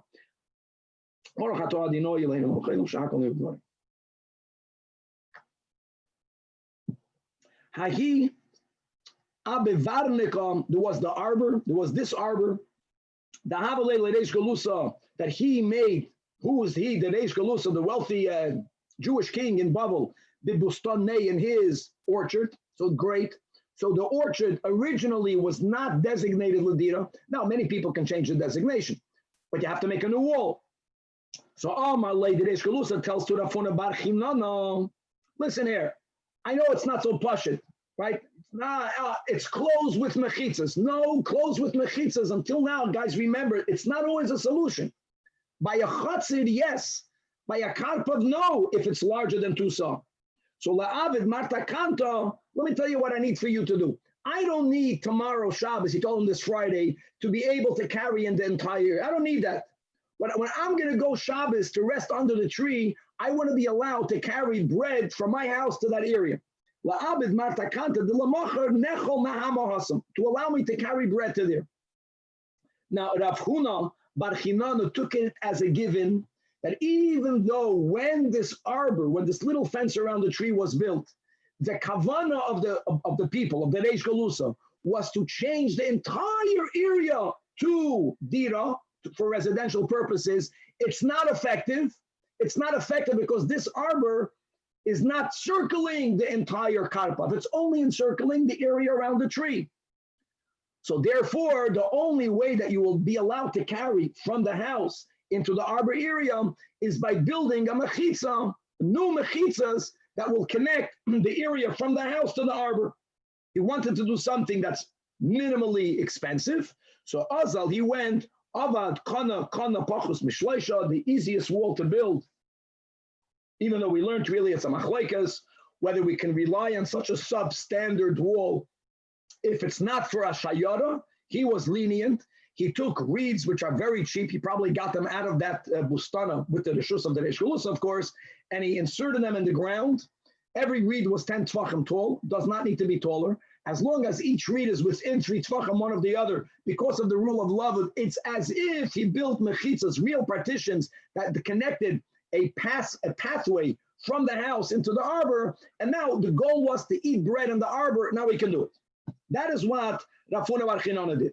Azal Rava, all before Shabbos, Daf Chavav, Rava disagreed that there was even a need to make such a pathway. Rava evidently felt that since the arbor was built, that is a mechitza, and it was built at a time that the entire area's designation was already changed, that arbor has the koyach of us saying, you re-enclosed. So if you built a new mechitza after you changed the designation, everything now is like a chotzer. So what did he do is, Ishalfinu, he pulled out the reeds. Now Rava pulled out the reeds just to show Rav Huna, you don't need it. But when he pulled it out, he left it on the ground. Rava had 2 Talmidim, Rava had many Talmidim. 2 of his Talmidim saw what happened. They understood that Rav Huna Bar Chinana probably will reject Rava. He felt that you do have to make a fence. They didn't want for Rav Huna to have the option of sticking the reeds back in. These are Hasidim. So you know what they did was they got rid of the reeds. They took it away completely. Azal Rav Papa, Talmud number 1. And Rav Huna Bereid Rabbi Yoshua, Talmud number 2. And Naktinu Mi Basrei. They threw it out. They threw it out. So even if the Rav Huna Bar Chinana were to realize what Rava did, it will be too late. They made sure that on Shabbos there is no fence going from the house into this arbor area. Lemachar, on Shabbos, now you can just imagine that Rav Huna Bar Chinana was upset. He felt that this was needed. He felt that what Rava did was a terrible thing because now the Reish Galusa might carry from the house into the arbor, and he felt that it's usher midrabanan, and he's carrying in a karpav shloyukav ladina to get to the arbor area. So Eisvei Ravina LaRava, we're going to have 3 questions, Taka, refuting Rava's shita. Ravina first tells Rava, it says in a Braisa. Now we're going to touch in a moment a din that's already negeya to the next Perek, the din of ERUVIN Techumin, that when you take in Shabbos, we have to halachically establish your Makom Shvisa. Where is the area in which halachically you took Shabbos in? From there, you can only go 2,000 Amma. However, the Makom Shvisa can be much larger than you think. A Makom Shvisa means that if you took in Shabbos in Los Angeles or Lahavdil in Yerushalayim and HaKodesh, then the Makom Shvisa is the whole city. You only start measuring when you leave the city. What does that mean? What do you mean, what does that mean? Well, many cities then had a wall around it. Many homes didn't go all the way to the wall. They came within a couple of, they came within a block of the wall. So do you measure it from the outermost house or do you measure it from the wall? Obviously, it's advantageous to measure it from the wall. You'll have more area to walk into. So the Braisa differentiates. It's amazing. You have to know when the city was built. How was it built? There are 2 ways of building a city. Either first you build a wall, then you build the houses, or first you build the houses, then you build the walls. And here's what we say. It says the Braisa, Ir Chadasha, we'll see soon a new city. We'll define that in a moment. Then you may not measure it from the wall. You only measure it from the outermost house, but from the outermost house, not from the even further wall. Only if you have a ear that halachically is called an old city, has to be defined in a moment. The Yeshana, there you can be more makel and you can measure the tchum from the outer walls. Says the Braisa itself, Ezi Chadasha, Ezi Yeshana.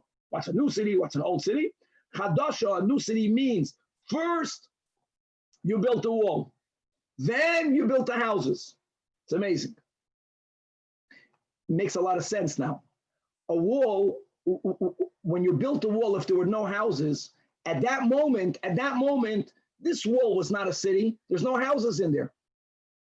Now you built houses. What you built inside the walls doesn't change the designation of the walls.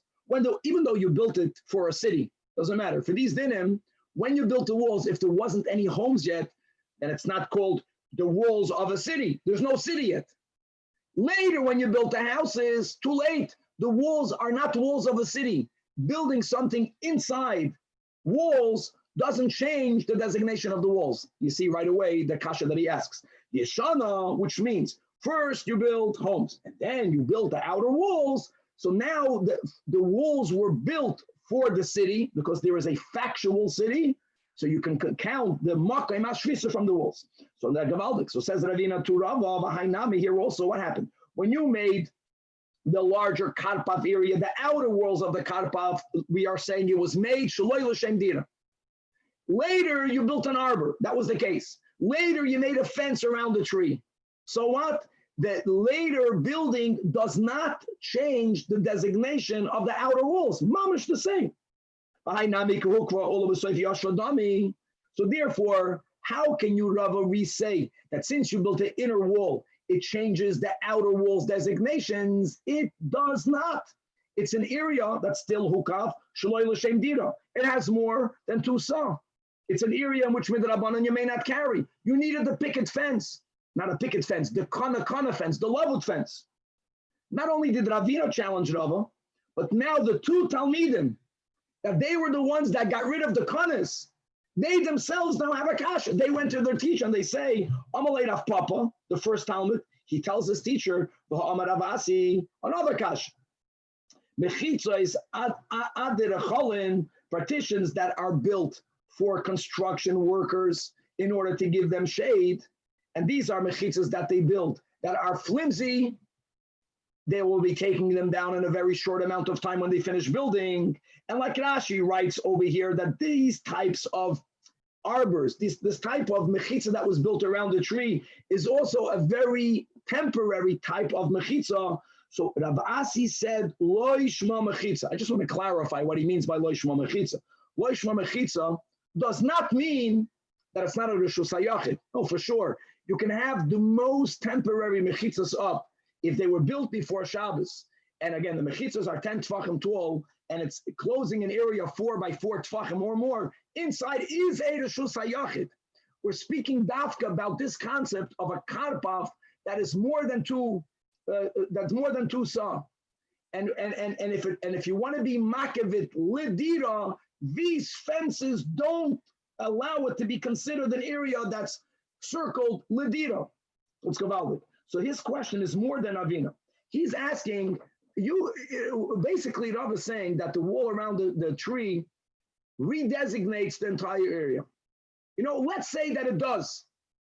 But we can't, because the walls themselves, Rav Asi is saying, any type of wall that's built very temporarily is bechlal not considered a wall for the halacha of a karpav shehukaf. It's not called shehukaf. So it's insignificant. Alma, kivin, the litzniusa of the law, anything that's made only for tznius means for shade. In other words, it's something that's temporary. Lo have a mechitza. So hachinami. The walls that people build around such trees were really built very temporarily. They were built only to stay for a short amount of time. Any walls that are built only very temporarily are not mechitzas to begin with. Tzimtzum shaloi kepshutai is not a tzimtzum. Tzimtzum shaloi kepshutai. That's which is gavaldi, because really God's mechitzas that he hides himself is only temporary, because at the end, godliness is going to be revealed. That means even when the mechitzas are up, it's not a real mechitza. Simshum shleikav shut. That's kasha namor. And then the next Talmud. The next Talmud was Rafuna, Rabbi Yeshua. I also don't understand you, Rebbe. Rafuna said another din. That mechitza ha'asuya l'nachas. If you want to designate an area for storage, any mechitzas that were made only for storage, lo yishma mechitza. Guys, the same thing. We're not speaking about rendering that area into a reshus hayachid. It does. It renders into a reshus hayachid. But if you're speaking about a large karpav area that has to be enclosed l'shem dira, because it's more than 2 sa, we don't allow a mechitza that's made only for storage to render that area into an enclosed area. And how do I know that? From the following fact, that the Rabbi, this will probably be the last picture that we will need for this Perek. The Rabbi Baravua, Ma'arav lo kula mechayza, if you can bring up the picture, was a large city. And here we're speaking about Rabbi. Here's, any picture, even the pictures in Rashi are good. Let me explain the issue here. An area that's closed physically with mechitzas, just because it's closed, it doesn't mean you can carry, right? We have to make an eruv chatzeros if there are different owners in that area. Any city by default will have different ownerships. There is your home that only you own. Then the mavoi, the streets, the chatzeros are owned by others. So you got to make an eruv chatzeros street of mavois. Now, how many eruv chatzeros do you have to make? So if the entire area is closed off together, it's one mechitza around everything, then everyone in there can join in the same eruv, and you're good to go, the same eruv chatzeros. However, we know that the Rabbi Baravua, who was ma'arev la l'kula mechayza, when he made eruv chatzeros in the city of Mechayza, even though it was de facto inside one large mechitza, he did not make one eruv chatzeros. He was not allowed to do it. He needed to do it only arsiyasa. Each neighborhood needed to have its own eruv chatzeros. Why is that? So if you take a look at a picture, when they built Mechayza, they did not build a wall around the whole city. Being that everyone lived then in muva'os and every chatzar had its own wall, they built it in a way that they were using the very walls for the chatzar, since one chatzar was built near the other, and one group of chatzeros were built next to another group of chatzeros. So therefore, ultimately, everything was enclosed in walls, as was the minig then. Everything was closed in walls. Now, I get it that for chatzeros, you have the walls of the chatzar, and you have walls going into the mavui. But then in between one neighborhood and another neighborhood, they would store over there food for their animals. They would hold food, they would have whatever, the pits of dates, and they wanted that to be protected from outside people. So that's called storage walls. So those large storage areas that separated one group of chatzeros from the other were also partitioned off by mechitzas that were primarily made to keep ganovim or other animals out of the area where they stored animal food. So even though when you take a look at the entire area, it's all within one outer mechitza, being that the primary purpose for which they made these walls for the animal food storage was for storage, those walls don't count as mechitzas for a large area. So therefore, he considered every area a separate neighborhood. And he was not able to use one eruv chatzeros for all. Every group of homes needed its own eruv chatzeros. All this is araya that mechitzas that are made primarily for storage are not called mechitzas as far as a large closed off area is concerned. So mishum the peda the beitayda, because those walls were made not for people, they were primarily made to store the food for the oxen. V'hapeda the beitayda, this is what the second Talmud is asking Rava, kimechitza shleilachas dami, and therefore here, like Rashi explains, that the reason why people who own these beautiful trees made a small fence around it was, according to him, not so much for tznius, but more because when they went in there, they would take off their outer garments, and they didn't want anyone to take it. They wanted to keep their stuff safe. So that's called for storage. And therefore, these walls themselves, as far as a karpav wall is concerned, is b'chlal not a wall. So forget about the kasha of Ravina that inner walls should not have the koyach to redesignate the outer walls. These walls themselves are, as far as these dinim are concerned, they're not walls, they're not mechitzas. All of that leads to the need of the picket of the kana loved fence that Rav Huna bar Chinana made. But you know what? All of this, like the Gemara says, lemachar esvei. All of these kashas, Rava was challenged on Shabbos. Rava didn't answer these questions. It sounds like Rava acquiesced that that area is not going to be mutter. You may not carry. But now it's too late. You can't build a mechitza. The Reish Galusa heard about all that. Now, he did not confront Rava, but he was upset with the Talmidim, with Rav Papa and Afuna. So, Kari, Aliyah Reish Galusa, the Reish Galusa said about Rav Papa and Afuna, what good is it that now they changed their position? What good is it that now on Shabbos they realized that Rava was wrong, and I asked the right guy, and Afuna bar Chinana did make a good tikkun, just because they agreed to that, it's too late. And then he read the pasuk in Yirmiyahu, Chachamim Emo. Now they became Chachamim, but Lohara. In other words, now it's the Chachma, they only use their wisdom to do evil, so to say. Lahetiv lo yodo. They didn't know how to use the Chachma to do good.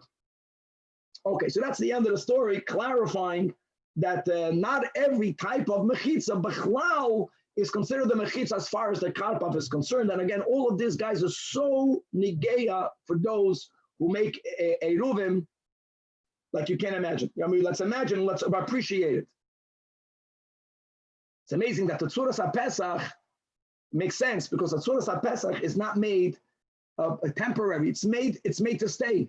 It's certainly not made for tznius, because it provides no tznius. It's certainly not made to protect food from being stolen, because it gives no protection. It's gavaldik. It's amazing how the Tzuras HaPesach is a gavaldik wall. But here's the key. The takeaway from all this is that whatever is inside your eruv has to be a place that's made for halachic residential purposes. And if inside a very large area there's a chunk, there's one place that's more than 2 saw, that's not halachically ladira, it can mess up the ganze eruv. Remember that. Okay. 2 dots. We're going back to the Mishnah Daf Chav Gimel. Amar Rabbi Eloi. Sorry, Shemaiti Rabbi Eliezer, 3 dinim. Number 1, that he also held that midrabanan, a karpav, shalayu kafladira, is an area in which you may not carry. But the limit wasn't 70 shirayim times 70 shirayim, right? That was like the 4,994. It wasn't more than 2 saw. He said you can carry even if it is as big as a base kur. A kur is 30 saw. 30 saw, right, is 15 times larger than Beis Osayim. It's also not that big. I want you to know. Guys, Beis Osayim, a lot, many lots of homes here in LA is more than Beis Osayim. Depends where. 6,000 square feet, no. But 8,000, yeah, many people have a Beis Osayim area. He allows you to add 30 times over. Okay, says the Gemara that our Mishnah, quoting Rabbi Eloi's version of what he heard from Rabbi Eliezer, is not like Hananiah's shita in Rabbi Eliezer. The Tanya Hananiah Omer, again, Hananiah is sharing with us shitas Rabbi Eliezer that ba'afilu hi'arboim saw that you can carry even if the area shaloyu kafladira is 40 saw. Ki israt yoshel melech, like a large yard for a king, like a palace yard. It's up to 40 saw. So they have a machloikas, they're having an argument, 30 or 40. Bishitas Rabbi Eliezer. I want you to know, and this is the story that when Chizkiyahu HaMelech became very sick. And as we know from the Tanach, he became sick because he did not get married. He did not get married because he knew that if he will have children, they will be wicked. And that was the big chiddush that Yeshayahu HaNavi, who came to tell him that he's going to pass away because of a sin, because of his not for him not being involved in Prudavu. Chizkiyahu tells him back, but I saw that I'll have Rishoim children. So he told him, that's God's business. Your obligation is to have children. When Yeshayahu left, Chizkiyahu did tshuva. And God accepted his tshuva. And God reversed that nevuah, which was for negative, could get reversed. That's unlike a nevuah for the positive. Once spoken will always happen. A nevuah, even spoken by a navi, if it's for something negative, if the circumstances change, that's the whole yoina that we read on Yom Kippur. So he did tshuva. God, while Yeshayahu was leaving the palace, before he came outside, Hashem tells Yeshayahu to go back to Chizkiyahu and to tell him that his tshuva was accepted. So it says that by Yeshayahu Layatza, he barely left to the Chatzer Hatichaynu, to the middle yard, when God came to Yeshayahu with his new nevuah. So says the Gemara that here, like you have in some other places, you have the ksiv and you have the kri. So the written word is he was in the middle of the city. It doesn't say chatzid. It's actually, the written, the ksiv is ha'ir atichaynu. However, we know b'masoira that we read it chatzar. Why is there a kri and ksiv? We're learning from the kri and the ksiv. Mikan, that le'is terat yeshal melech, that a classical yard, we're speaking about a backyard of a palace, is as large as an average city. Ka'ayaris beinenis. So really, in other words, the machloek is regarding how large is an average city. That's the machloekes b'shitas Rabbi Eliezer. The ma'ikavifligi mar sovar ayaris beinenis have the size of a beiskur, which is the shita of Rabbi Eloi. Umar sovar, that's a shita of Hananya. That's mem so Havyam. Now that we spoke about Yeshayahu, Yeshayahu was leaving the palace, so he was by the yard. Now, guys, these yards that kings build, we're speaking about a backyard, what we would call behind the palace. Normally, when you leave the palace of a king, you go out the front door, you go to the street. So there's now we're getting a little bit on the side. The Yeshayahu, my boy Hassan, Rashi says, why was he going out through the back? He should have gone through the front. That's to teach you something else. So Amar Rabba Bar Bar Chana, in the name of Rabbi Yechanan Melamed, that when Shechala Chizkiah, before these nevuahs, Yeshayahu wanted to help him. How did he help him? V'halach Yeshayahu, the Hoishiv Yeshiva al Pischai. He built a yeshiva. And where did he build the yeshiva? Not in the front. It's noisy. He built the yeshiva in the backyard. So he was b'chlal going in and that to check up on his yeshiva. Why did he build a yeshiva? Because he was afraid that Chizkiyahu might pass away. That happens when the Malach HaMavos comes. So when building a yeshiva was done to prevent the ability of the Malach HaMavos to get in to his palace. Let me quickly go to the Marshav to remember. So why he can't come in through the front? So the Chadush Haggadah says that what kind of solution is that? If you want to save him from the Malach HaMavos, then you got to build yeshivas all around him. How does it help that you build it in the back? So says the Marshav, Yesh Leimar, Sheyeshayahu Yada b'nevuah, Shehamalach HaMavos Yavoi derech Pesach Chotzer Atikoino. Number one is that Yeshayahu, because of him being a Navi, he foresaw the Malach HaMavos coming in from the backyard, which is why he built the yeshiva there. Or the Efsher, Ta'aynu Mishum, the Shalom Be'ir Leker Rishus LaMalach HaMavos L'Saguye L'Makem Sholcham Le'Vnei Adam. Amazing. Now, when you have a city that is living B'Shalom or B'Shalva, the Malach HaMavos cannot hang out in a place of peace. So, yeah, doesn't mean that people that live in a city B'Shalom don't pass away. But there, the Malach HaMavos always goes through from the back.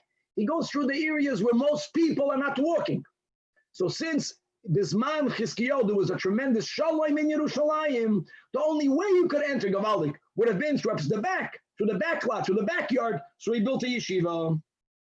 And Mikan, says the Gemara, the Talmud Chacham, Shechala, Shemoishivin Yeshiva al Pischai. That's a solution. Says the Gemara, 1 second, V'lav Milsihi, Nishtazoi. Why not? Because sometimes building in yeshiva can make things worse. We have different versions in Rashi. In Rashi in the bottom, like 10 lines before the bottom of the Amid. I'm reading the text of Rashi in the Gemara. The Migru Bahadei and Migru Bohu. It's amazing. The Satan understands, Satan is the Malach HaMavos, the Gemara says in Bava Basra. He understands that the yeshiva was built to prevent them from coming. So the building of the yeshiva is enticing the Satan. It's making him angry. And he's going to be even worse. He's going to be more effective. He might take away the chayla worse than before. So the Gemara is saying not enticing, inciting. Inciting, exactly. He's going to, we're dating him on in Yiddish. Now hold on. So the Marsha says, so how did Yeshayahu do it? So he says Gavaldik. He says Yeshayahu knew b'nevuah that Chizkiyahu was going to pass away. It was a lost case. You can't make it worse. Doesn't get worse than passing away. So when you know b'nevuah that this person is going to pass away, maybe even al pidar chateva, when there's someone who's so ill, they're going to pass away. Make a yeshiva. You might extend their life. What's worse? That you're gonna incite the Satan. He's coming to kill anyway. So Yeshayahu knew he built a yeshiva. If a person is lav dafka going to pass away, not for every chayla should you build a yeshiva. Sometimes it makes things worse. Okay. What happened when the Rebbe was in Manhattan in the hospital? We made a yeshiva there. The whole yeshiva moved there. This is these concepts. You make the yeshiva, well, your yeshiva and yeshiva al pischai. Okay. So that was number one. Number two, from Rabbi Elyahu, I heard me, Rabbi Elyahu, from Rabbi Eliezer, that Chatzir sheshachach echad v'lo ye'erav beisai. So the din is that there's a concept called bittul reshus. Bittul reshus is moiridik. What's the issue? Shlomo HaMelech is saying that even though everything is a reshus hayachid, it's not under the same ownership. So how do you solve that? By everyone participating with food. The food is left in one's home, which gives enough rights for everyone to get their food. Everyone has the rights to enter one home. Why is that homeowner allowing and giving up some of his privacy, allowing everyone to enter? It must be because that rights is reciprocated. It's a way to show that everyone has enough rights in everyone else's property that it's considered one ownership. Now, if one did not participate in that ERUVIN Chatzeris, so he ruins it for everyone, right? Because he owns by himself his house. He owns with everyone else the Chatzir, so it's not all the same ownership. So the rule is you say that you are relinquishing your rights in the Chatzir for everyone else. So you're not a partner there. If you're not a partner there, everyone who does own, they made an eruv. So everyone can carry from their homes into the yard. No one debates that. The question is, the person who was mevatel his reshus, can you carry from his house into the yard? So we learned in the Mishnah, Lekula Alma, this person who relinquished his rights, he may not carry. Because once he starts carrying, that act shows that he reverses his relinquishment. He cannot express balabatoshkai, taking his stuff. But Rabbi Eliezer is lenient by saying that everyone else not only can carry from their homes into the chutzner, they can actually go into this guy's house and they can carry from his house into the yard. So says Rabbi Eliezer. So the Gemara, hold on, that's what Rabbi Eliezer says. But V'hatnan, we will learn in the Mishnah later here in the Masechta and Daf Samach Tes Amud Beis that Beisai Asur Lo Hitziu La'achnis Lo Vilahen. Even by bittul reshus, no one is ever allowed to carry from the person who was mevatel his reshus to the yard or from the yard into his house. So Amar Afuraya machlekes tanoim. In the name of Rav Sheshes, we'll stay focused on Rav Sheshes. Loi kasha tukut Rav Chavav Beis. Our Mishnah taka Rabbi Loi b'shem Rabbi Eliezer. However, the Mishnah of Samach Tes follows the Rabbanon. Now, Atkan is Gavaldik. But now Rav Sheshes went on to make a statement, and the Gemara's reaction will be not that the statement is going to be challenged, but the statement is pshita. So says Rav Sheshes that Kish and Tim Soloimar start to analyze. You'll realize, L'divrei Rabbi Eliezer, why would other people be allowed to carry from his house into the chutzner? It must be because when he was mevatel his reshus, even though he was explicitly referring to the yard, he automatically included his house as well. He relinquished his rights to his house, the Maldik. So his house belongs to everyone else. Automatically, Rishus Beisi also bita. And when you analyze Kishatim Soleimer, you realize that the Mishnah of Samach Tes, L'Rabbanan, Hamavatul Rishus Chatzeiroi, Taka, that is what he explicitly said, and it works, but Rishus Beisi bita. So added Rav Sheshes. Now, it would have been enough for Rav Sheshes just to say, you're right, our Rabbi Eliezer doesn't exactly match the Mishnah on Samach Tes. Machlekes Tanoim. Rabbi Eliezer Harabanan. Why did he have to add that? Pshita. So Amar Achava that Anav Rafuna Bar Chinanam. We are Targirmna. The meaning of Rav Sheshes, it was more than what he said. He's adding, there's something else here.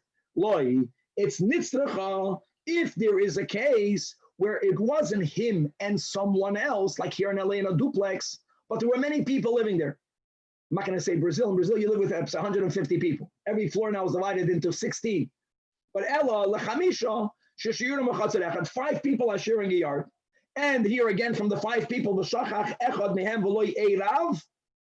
So here's another detail. When he's mevatel his reshus, does he have to explicitly tell each one, I am mevatel reshus for you and for you and for you and for you, right? Or can he say, stam, I'm mevatel in my reshus? So l'divrei Rabbi Eliezer, that takapshita, but the Rabbi Eliezer holds that when a person relinquishes his property, he does so liberally, even though he only spoke about his yard. He also means to include his house. So let's add the same logic that even though he did not make a bittul to each one individually, we say, and more, even if he said to one, I'm a batal my reshus, he didn't mean only to him. He meant to each and every one. But l'Rabbanan, because since the Rabbanan, Pshita, we know, hold that when you're mevatel the reshus and your chatzar, you don't do so liberally. You don't mean to include your house. So likewise, if you did not explicitly say lacha, to you, to you, to you, so then you were only mevatel it to one person. Now, guys, let me speak out something moedidik that Rashi enlightens over here.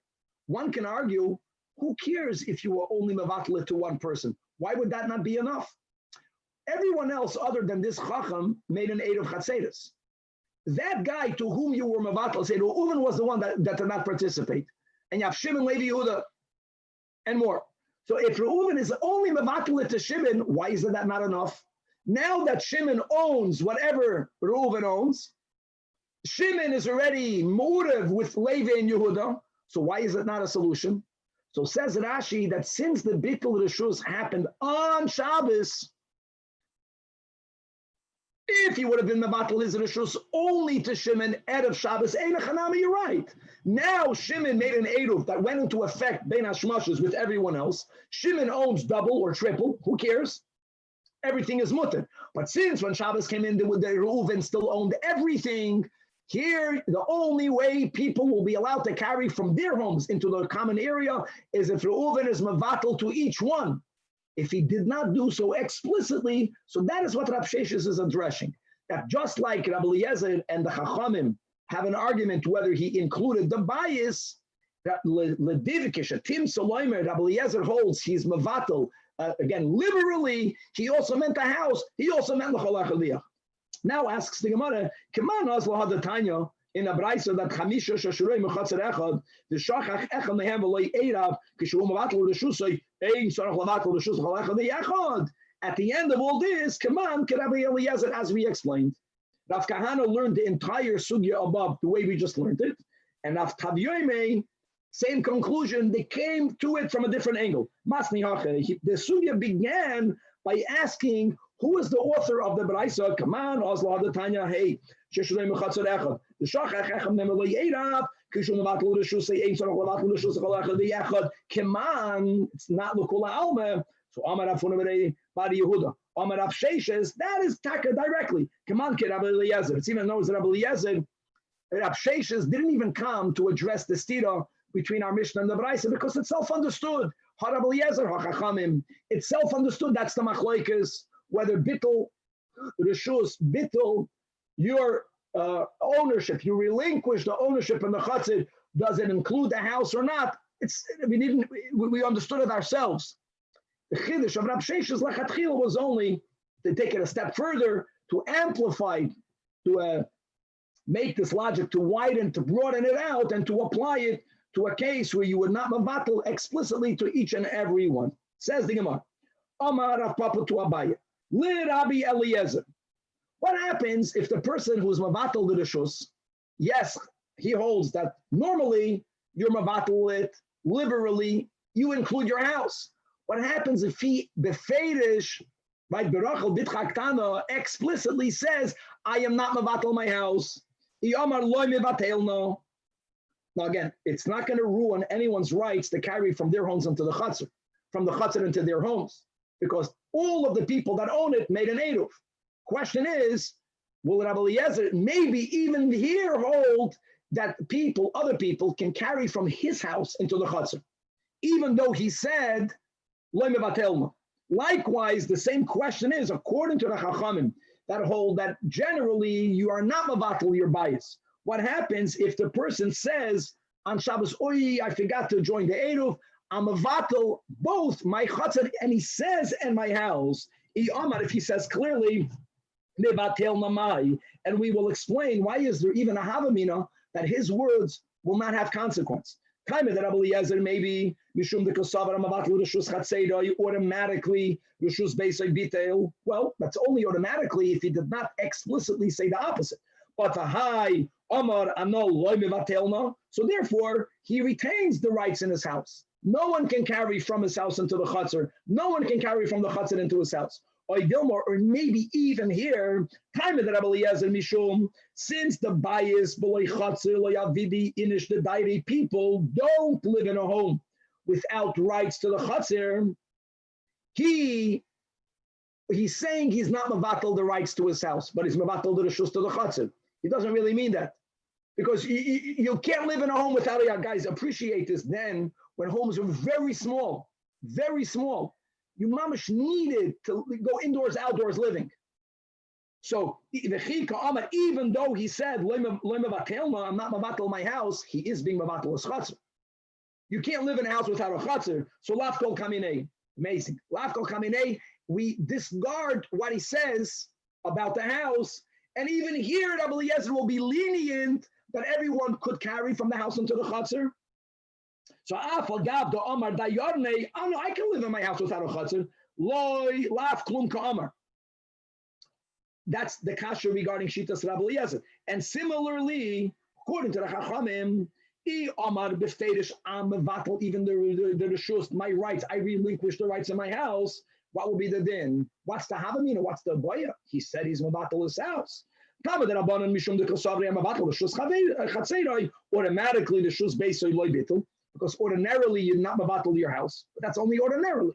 But now this person is saying I'm mevatel the shus to my house. So here the Chachamim will be moide to shitas Rabbi Eliezer in this case. People,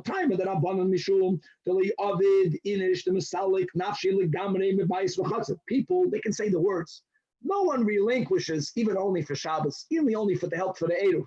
No one gives up all of his rights to such a way that he doesn't even own the rights to his house. He'll be a stranger in his own house. He'll be a guest in his own house. No one does that. And therefore,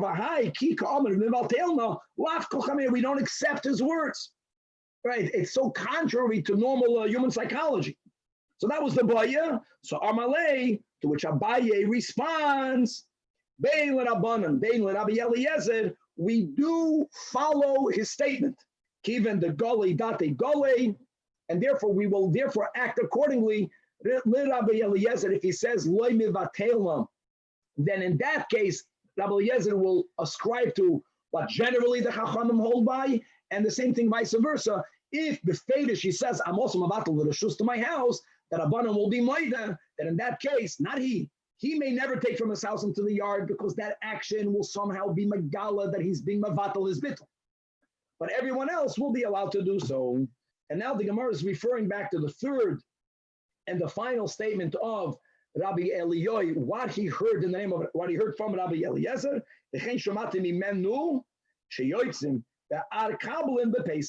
So, like we said when we learned the Mishnah on Daf Chav Gimel, we're speaking about maror. Obviously, the ideal maror is chasa, right? Chas hey rachmanos, which is like why we have lettuce. We have lettuce today, even though it's not that bitter. Romaine lettuce I in, right? The bitter is what the chrein. But we have chasa. We're going to learn in Psachim all the various options for maror. If you don't have, could you be yoitza with our kablin? So Rabbi Eliezer, according to Rabbi Eliezer, said yes. What my ar kablin? Amarei shlakish atzvasa charuzi yasa. Rashi says, like we touched in the Mishnah, it's some sort of entwined vines that naturally go around the trunk of a date palm, they are bitter and they can be used for madar. Tosfos has a big challenge with that. The chuli v'ayin in the machlokes over here exactly what that means. But as we saw in the Mishnah Nafchav Gimel, which was very interesting, that Rabbi Elyahu says that ubikashti li chaver. Imagine, Rashi says that these were three such great chidushim. I wondered whether anyone else heard it from my teacher. Wow, no one else remembered Rabbi Eliezer saying those statements. Doesn't matter, not seeing is not a raya. No one else remembered, but the Rabbeinu HaKadosh is quoting Rabbi Elie's tradition of what he heard from the Tanach Rabbi Eliezer. And with this we say, Hadrin Allah Oisem Pasim. We will come back to you, Oisem Pasim. I think let's leave already the new Mishnah, God willing, for tomorrow. And tomorrow we start a whole new part of ERUVIN, which will be the sugya about not physically circling and closing an area, but halachically making an eruv, combining ownerships by eruv chatzeres, by shutuf mavois, as well as establishing your makom hashvisa by placing meals, even if you did not place it. Shluchim placed, someone else placed food. As long as the food is within your physical halachic tchum, so it's within 2,000 amas, you may walk there. It's in a location that you have access to it, because if I'm going to put the eruv in an area that if I take the food, I'm going to be violating chaytzah, it's also not going to be good. But as long as I halachically, midoraisa and midrabanan, have access to my food, it's as if I took in Shabbos from where my food is, from where my eruv tchumen is, and you always are bound to 2,000 amas. But you count the 2,000 amas from your place of your eruv, God willing, tomorrow in the new Pedic. Good. That was great. Little Perry. Rabbi, what was that with the numbers compared to Brazil? 16 on the floor? I'm just saying that, but yeah, Baruch Hashem, the Manhattan is also that way. Whenever people want to make you feel that real estate is very expensive, you pay the same $1 million and you get a smaller piece of property. When you get a smaller piece of property, they can afford to squeeze in many more people in the same area. All right. Chavre, gedavent. Shkoyach.